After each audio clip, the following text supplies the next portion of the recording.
அருமையான பிரியாணி செய்கிறது பெரிய அற்புதம் ஒன்றும் கிடையாதுங்க. கொஞ்சம் பொறுமை, கொஞ்சம் கைப்பக்குவம், நல்ல பிரியாணி மசாலா இந்த மூன்றும் இருந்தாலே யார் வேணாலும் அருமையான பிரியாணி போடலாம். முதல்ல மசாலா சேர்ப்பதில் தான் நம்ம கவனம் இருக்கணும். குறிப்பாக பிரியாணி மசாலா சுவையும் மனமும் தரக்கூடியது. அதுவும் நம்ம ஆர்ஆர் பிரியாணி மசாலான்னா சொல்லணுமா என்ன? இது ஹோட்டல் ஸ்டைல் பிரியாணி இல்லை, அதையும் தாண்டிய சுவை. ஆர்ஆர் மசாலாஸ் நம்பிக்கையின் ருசி. ஆர்ஆர் மசாலாஸ் ஹோட்டலை தாண்டிய சுவை. ஆர்ஆர் மசாலாஸ் குடும்பத்தின் தேர்வு.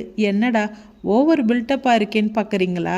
இதை நான் சொல்லவே இல்லை, நம்ம கஸ்டமர் சொன்னது. கஸ்டமர் ஃபீட்பேக்கை வீடியோவில் இணைச்சிருக்கேன் பாருங்கள். ஆர்ஆர் மசாலாஸ் ஃபேமிலியில் ஜாயின் ஆக சப்ஸ்கிரைப் பண்ணுங்கள், லைக் பண்ணுங்கள், ஃபாலோ பண்ணுங்கள். உங்களுக்கு எந்த வகை பிரியாணி பிடிக்கும் கமெண்ட் பண்ணுங்கள். கண்டிப்பாக இந்த வீடியோவை உங்கள் ஃப்ரெண்ட்ஸ் அண்ட் ஃபேமிலிக்கு ஷேர் பண்ணுங்கள்.